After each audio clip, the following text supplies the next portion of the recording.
안녕하세요. 저는 경기도 사는 40대 프리랜서 주부입니다. 저는 어릴 적부터 사랑하는 남편의 예쁜 아이를 낳아서 살아보고 싶었습니다. 그냥 아기가 너무 좋으니까 이왕이면 내 배 아파서 낳은 내 아기를 빨리 얻길 원했어요. 그래서 남편과 연애를 하면서도 아이 얘기를 참 자주 나눠보곤 했었습니다. 저만큼이나 아이 보는 걸 좋아했던 남편은 아이가 누굴 닮을지 내기를 하자며 결혼을 약속하던 날에도 미리부터 미래의 아이를 꿈꾸며 저와 함께 머릿속에 그려보며 웃곤 했어요. 하지만 막상 결혼을 하고 나서도 아이는 한참 동안 생기지 않았습니다. 생기기만 하면 아주 잘 키울 자신이 있었는데도 불구하고 원한다고 아무 때나 생기는 게 절대 아니더라고요. 그러다 결국 남편이 병원에서 불임 판정까지 받아버리는 바람에 우리에게 자식은 절대 없을 거란 걱정이 확인사살이 되어버리고 말았죠. 시험관 시술이며 그런 것들을 저도 하고 싶었습니다. 하지만 경제적인 여유가 그리 넉넉지 않던 상황에서 무턱대고 시술을 받을 수만은 없었어요. 한다고 해서 100% 아이가 생기는 것도 아니었는데 쉽사리 결정하기에 결코 가벼운 금액이 아니었습니다. 반대로 완전히 밖에서 입양을 해오는 것도 고려를 해봤어요. 하지만 이 또한 참 어렵고 신중해야 할 일이었어요. 애완견 하나조차 제대로 키울 수 있을까 싶어 들이지도 못하는 저희가 제 자식 키우기도 힘들다는데 남의 자식을 키우며 내 새끼처럼 최선을 다할 수 있을지 확신도 없었고 점점 시간이 지나 이런 고민을 해갈수록 정신적으로 많이 힘들어서 곧 포기를 했죠. 다행이었던 것은 그래도 아이를 안 낳고 사는 젊은 부부들이 주변에 많기도 했었고 한참 딩크족이면 저출산으로 여기저기 대한민국 가족 구성원에 변화가 생기기 시작했던 때라서 다른 집들도 그렇다는 핑계를 삼아보며 우리 처지를 위로했습니다. 절대로 딩크로 살려는 생각은 없었지만 그때부터 아이 생각을 하기 싫어서 남들한테는 우리 부부가 딩크 부부라며 일부러 말을 꺼내곤 했었죠. 그러다 보니 둘이 사는 것도 그리 나쁘지는 않다는 생각을 했고 평생 둘이서라도 연애를 하는 것처럼 꼭 붙어 살기로 다짐을 했어요. 아이 웃음소리는 없겠지만 둘이서 일할 땐 일하고 쉴 땐 쉬면서 자기 삶을 가지고 즐길 수 있는 현재에 감사해야 하기로 한 것이죠. 그렇게 저희는 마흔에 들어설 때까지 둘이서 살며 나름 재미나게 살았습니다. 바로 옆에 서로의 배우자가 있으니 외로움을 느낄 일이 없었고 각자 일을 하다 보니 바쁘기도 했었어요. 저는 직업상 집에서 일을 하고 돈을 버는 사람이어서 1년 중 360일 정도는 집에 붙어 살았고 비록 프리랜서지만 한번 작업을 맡게 되면 거의 한 작업당 서너 달이 소요가 되는 일인지라 작업 몇 개만 맡아도 1년이 후딱 지나가 버리곤 했죠. 거의 1년이 내내 바쁜 프리랜서라고 보면 되었어요. 남편은 반대로 평범한 직장을 다니는 직장인이었는데 회사가 커서 그랬는지 야근이 평소에 많았고 그만큼 직원들끼리 회식도 많았던 터라 평일은 하루를 꽉 채워서 회사에서 보내던 사람이었고 주말이 되면 침대와 모라일체가 되어 쉬기에 전념했어요. 저도 어디 가서 열심히 사는 사람으로는 뒤처지지 않았는데 제 남편은 제가 아는 회사 다니는 사람 중에서는 가장 바쁘고 열심히 사는 사람이었답니다. 지금도 젊지만 그때는 둘 다 참 젊었고 늘 꿈이 있었고 또 잘 살아보겠다는 욕심이 있었기에 바쁜 것에 투정 한번 부리질 않고 오히려 감사해하며 살았습니다. 침대에 누워 부부간의 대화를 나눌 때에도 남편은 늘 자신의 직장에 불만이 없었어요. 다음 승진이 언제인지, 승진을 위해 뭘 해야 할지 자기가 먼저 고민을 하고 찾아서 하던 사람이었죠. 그랬기에 전 이 사람이 일을 그만둔다거나 일에 실증을 느낄 거란 상상은 단 한 번도 해보질 않은 채 남편을 보며 더 자극을 받아서 열심히 일을 하고 제 일에 감사함을 느끼며 살았습니다. 그런데 정말 예상치 못한 타이밍에 남편이 변했어요. 저보다 딱 2살이 많은 남편은 40이 되어서 갑자기 돌연 사표를 냈습니다. 멀쩡히 잘 다니고 있던 회사를 말입니다.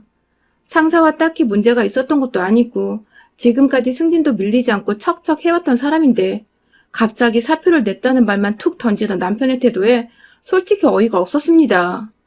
지금껏 너무너무 열심히 살았던 사람이니까 원하면 언제든 이 사람이 일을 잠시 쉬고 새 출발을 계획해볼 수 있는 시간을 가질 수 있도록 응원을 해주려고 마음을 먹고는 있었어요. 대기업은 잘리기도 쉽게 잘린다고 하니 언제 어떻게 될지 모른다며 혼자 마음의 준비를 해본 적이 있었어요. 그런데 이도저도 아니고 와이프인 저한테 어떠한 언지를 남기지도 않은 채 그냥 방금 사표 내고 왔어 하고 집에 들어오는 이 인간의 모습에 저는 잘했다고 수고했다고 감히 말할 수가 없었습니다. 남편이 원하는 것은 단 하나였어요. 욜로족이 되는 것이요. 이미 유행 다 지난 그 욜로족이 이제서야 되어보고 싶다며 자식도 없고 노후 준비도 안 되어 있는데 멀쩡한 대기업을 그만뒀어요. 저희는 살고 있는 집이 자가도 아닌 전세이고요. 비록 대출금 갚을 건 없지만 자식이 없는 마당에 노후 준비는 어떻게든 저희 스스로 알아서 해야 했기에 착실히 돈을 모으고 집을 사야 했습니다. 남편과도 여러 번 대화를 나누며 집부터 사고 남은 돈들로 노후를 여유있게 보내자며 열심히 계획도 세웠고요. 그런데 남편은 그런 제 말들을 다 귀등으로도 듣지 않았던 건지 함께 세운 계획들을 모두 물거품으로 만들었어요. 지금 집값이 하늘 높은 줄 모르고 솟았잖아요. 만약 저때 남편이 직장을 그만두지 않았으면 저희는 함께 몇 년 더 돈을 모아서 대출금을 받아서라도 서울의 아파트 한 채 정도는 어찌저찌 살 수 있었을 겁니다. 하지만 졸지의 외벌이로 저 혼자 일을 하게 되며 남편의 욜로를 위한 유흥비 등으로 돈이 빠져나갈 일들이 급격히 많아졌고 결국 저희는 지금까지도 전셋집을 전전하며 살고 있답니다. 남편은 욜로를 외치며 일을 그만두고는 갑자기 모든 게 다 진부하게 느껴진다며 새로운 구직활동을 하는 것도 미루기만 한 채 거의 3년을 놀았어요. 다행히 대기업에서 맘먹고 이직하면 작은 중소기업이나 스타트업에 갈 자리는 있었음에도 불구하고 워낙 실업률이 높아지다 보니 남편 나이에 젊은 애들을 제치고 할 재취업이 쉽지만은 않았고 일단 본인 스스로도 의지가 별로 없는 상황이다 보니 좋은 일자리를 다시 구한다는 건 정말 하늘의 별 따기였습니다. 무턱대고 일을 그만두고 난 그 3년간 남편과 우리의 미래를 걱정하던 것 저뿐이었고 남편은 진정한 욜로로 살아가며 내일이 없는 논팽이 마냥 살았어요. 해가 중천이 되어 일어나는 건 기본이었고 일어나서 하는 일은 배달 음식 시켜 먹고 TV 보거나 게임을 하는 것이었어요. 저를 데리고 가끔씩 동네 앞 개천으로 산책을 나가긴 했지만 그래봤자 자기 살찌기 싫어서 땀 흘리려고 하는 거라면서 말도 없이 혼자 미친 속도로 달려다니는 바람에 저와는 거의 따로 운동을 했죠. 그렇게 시켜먹는 배달 음식도 제가 일한다고 같은 집, 같은 공간에 있는 걸 뻔히 알고 있으면서도 혼자 1인분 음식을 시켜먹거나 좀 양이 많아 보이는 것이어도 자기 것이라며 딱 자기 팔 안에 움켜쥐고 먹는 것이 진짜 매정하고 인정머리 없는 놈 같아 보이더라고요. 옆에서 사람이 맛있는 거 혼자 먹고 있으면 자연스레 배도 같이 고파오고 그러다 한 입 달라고도 하잖아요. 그런데 남편은 지 혼자 다 먹지도 못할 거면서 뭐 그리 식탐이 많은지 그걸 그렇게 안 주대요? 일을 그만둔 것도 저하고 일말의 고민 상담도 없이 그냥 자기 맘대로였고 배달 음식 하나 겨우 시켜먹는 것조차 지 거만 시켜먹고 저는 안중에도 없는 남편의 쪼잔한 모습들이 백수로 지내며 계속 보이다 보니 처음으로 이 사람이 생판 남 같다는 기분이 들었어요. 와이프를 인생을 함께한 반려자이자 우리가 처음 얘기했던 것처럼 가장 친한 친구라고 생각을 해주지도 않는 것 같고 그냥 같이 사는 사람 정도로 생각하는 게 아닐까 싶어서 내게 애정도 없고 관심도 없는 남편의 모습이 섭섭하고 가슴 아팠습니다. 하는 행동을 보아하니 이 사람이 제게 마음만 변심을 하면 언제든지 제 곁을 떠날 수 있겠구나 싶어서 아찔하기도 했어요. 우리 사이엔 관계를 묶어줄 만한 자식이 있는 것도 아닌데 이러다 곧 이혼을 하겠다 싶은 것이었죠. 제가 필요로 한 건 자식 없이도 함께 미래를 꾸려나갈 수 있는 인생의 반려자였지.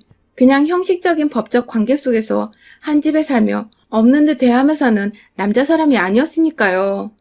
그렇게 남편은 몇 년의 욜로 생활을 고민 없이 즐기는가 싶더니 급기야 기껏 모아놨던 돈은 돈대로 쓰고 어디 친구 가게 오픈한다고 돈을 빌려줬다가 가게가 망해서 몽땅 돈을 잃고 아주 몇 번이나 더 꼴값을 떨었습니다. 용케도 저한테 돈을 빌려달란 소리를 하지 않았지만 누가 봐도 곧 이론도 없는 거지가 될 것 같은 꼴로 어디서 계속해서 돈을 잃고 들어오더니 결국 본인이 직접 가게를 차려봐야겠다며 작은 전자담배 가게를 하나 차렸어요. 본인이 담배를 피는 흡연인도 아니고 아는 것도 없는 주제에 그게 장사가 잘 된다는 소리를 어디서 듣고 와서는 무턱대고 조그만 구멍가게를 차린 것이었죠. 물론 그 과정에서 저하고 상의를 하거나 고민을 나누는 과정은 전혀 없었고 저 혼자 밖에서 자기 친구들과 얘기를 다 끝낸 후에 저한테는 통보하다시피 가게 계약을 걸던 당일에 말을 했습니다. 가게는 당연히 또 말아 드셨고요. 정작 본인이 담배 종류 외우는 것도 헐떡대는데 전자담배를 흡연자들에게 뭐 얼마나 잘 알아서 영업을 할 수 있었겠나요. 처음부터 애초에 망할 길이었던 것인데 정작 본인만 몰랐던 겁니다. 어쩌다 멀쩡한 회사 다니며 열심히 살았던 제 남편이 이 지경이 되었을까 싶어서 세월의 앞에서 그냥 좌절할 수밖에 없었습니다. 그래도 뭐라도 하려는 그 모습이 백수 시절보다는 나아 보여서 제 딴에는 여전히 와이프라며 남편을 응원했어요. 이제라도 다시 예전의 당신 모습으로 되돌아와달라며 이 사람이 뭐라도 자극을 받아서 성실한 척이라도 하도록 북돋아줬죠. 하지만 제가 그럴수록 남편은 오히려 부담스럽다며 대화를 좀 나눠보다가도 중단을 하고 TV 소리를 크게 틀거나 무시하고 방에 들어가 잠을 자는 등 제겐 도저히 남편이라고 생각할 수 없을 만한 행동들을 선보이며 절 비참하게 만들었어요. 더 사랑하는 사람이 늘 상처받는 법이라는 그 말이 참 유독 제 맘에 맴돌았달까요? 지금의 남편은 너무 싫은데 이 사람을 처음 사랑했고 또 멋있었던 과거의 남편 모습이 자꾸만 머릿속을 맴돌면서 전 언제라도 이 사람이 다시 예전으로 돌아갈 거라는 희망을 품어대며 남편에게 사랑을 갈구했습니다. 아니, 날 좀 봐달라고 애원을 했던 것 같습니다. 그런데 그 와중에 정말 짜증나게 지난 장마로 생겨났는지 곰팡이가 안방 침대 옆에 작은 화장대 옆에 꽃을 피워놨더군요.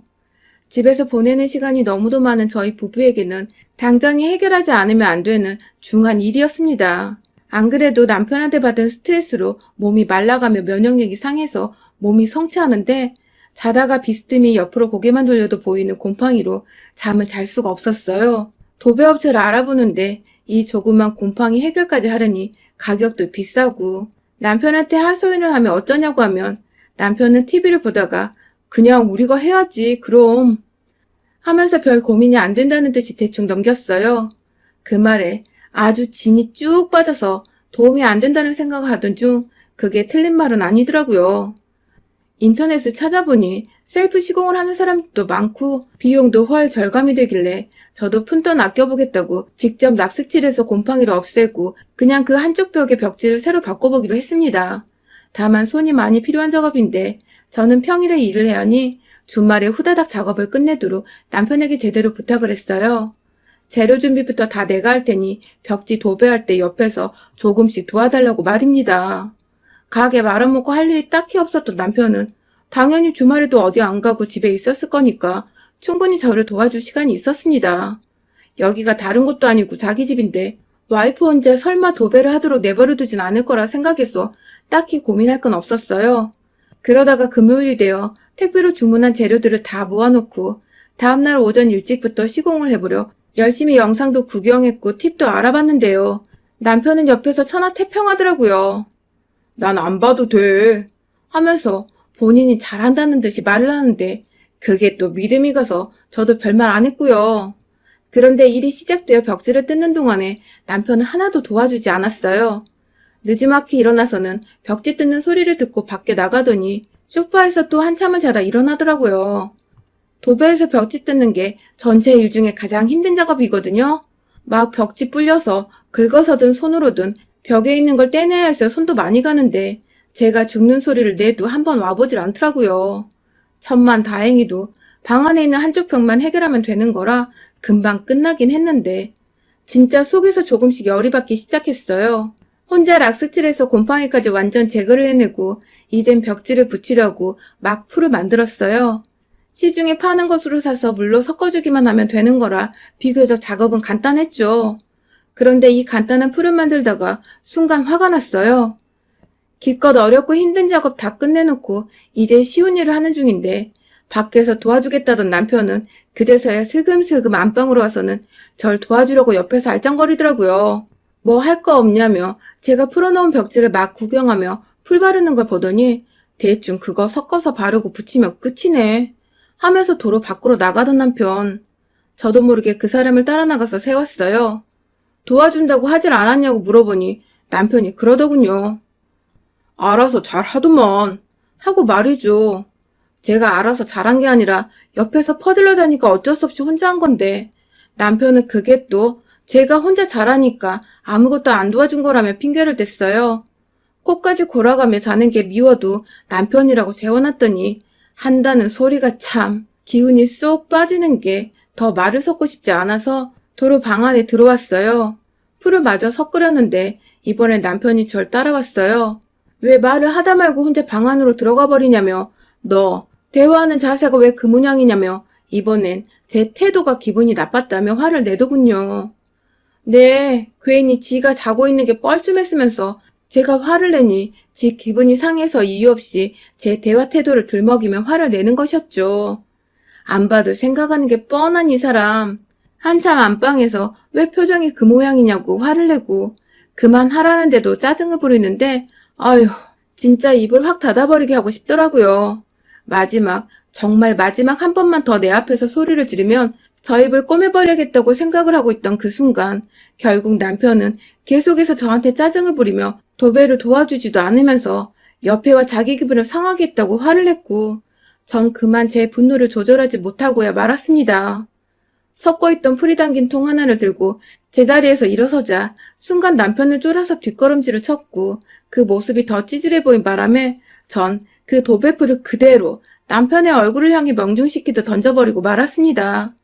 빨간 대야 안에 들어있던 도배풀은 남편의 얼굴에 찰흙처럼 떡하니 달라붙었고 그중 일부는 바닥에 툭툭 하고 떨어지는데 그 소리가 마치 소 한 마리가 똥을 싸는 듯 했어요. 진짜로 꾸덕한 도배풀이 입에 붙어 꿀먹은 벙어리 마냥 입을 벌리지도 못하고 꾹 담은 남편의 얼굴은 충격과 공포로 가득했죠. 우리가 지난 시절 살갑고 다정한 부분은 아니었다만 서로 싸움이 있어도 단 한 번도 제가 이런 식으로 맞받아쳐 본 적이 없었으니까요. 똥이 더러워서 피하지 무서워서 피하나요? 저도 그 생각 하나로 남편과 다툼을 피하기만 한 채 반격해본 적이 없었는데 이거 해보니까 정말 속 시원하고 좋더군요. 즐겨서 얼굴에 묻어 제대로 씻겨나가지도 않은 그 풀을 남편은 조금씩 옷으로 닦아내더니 급기야 화장실로 뛰쳐갔습니다. 안에서 풀을 씻어내는지 뒤늦게야 탄식하며 이게 뭐냐고 죽는 소리를 하더라고요. 저요, 혼자 외롭게 살다 죽더라도 혼자 사는 게 낫겠다 싶었습니다. 제 일이 남편보다 수입도 좋고 일도 끊기지 않고 있고 이대로 딱 전세든 월세든 혼자 살 집 구해놓고 편하게 사는 게 남편과 둘이 사는 것보다 낫겠다 싶었죠. 그날 그 결심으로 월요일이 되자마자 전 남편에게 줄 이혼 서류를 작성했고 남편이 그간 제게 했던 것처럼 저도 말 한마디 없이 쓱 이혼 서류를 보여줬어요. 그 바람에 남편은 뒤늦게야 저의 존재에 대한 중요성을 느낀 건지 이혼을 못한다고 자기가 잘못했다며 죽어라 빌었고요. 일주일 정도 된 일인데 지금까지 저는 이혼의 뜻을 굽히지 않고 있고 남편은 옆에서 싹싹 비는 중이랍니다. 남편은 제 마음 돌리겠다고 안 하던 살림도 맡고 잠은커녕 밖에 나가 일자리 구해보겠다고 싸돌아다니는 중인데 괜히 달라진 것 같아 짧은 기간이지만 보기는 좋더라고요. 이대로 좀 더 이혼하겠다고 완강히 고집부려 남편의 태도를 바꿔놔야 할지 아니면 진짜 이혼하고 혼자 살아볼지 확실히 결정된 건 아니지만 왜인지 이대로 남편이 절 더 이상 우습게 보고 평생 지 옆에 있을 여자로 당연시하게 여기지는 않을 것 같아서 하나는 제대로 얻은 기분입니다. 여러분의 생각은 댓글로 남겨주세요. 오늘도 시청해주셔서 정말 감사합니다.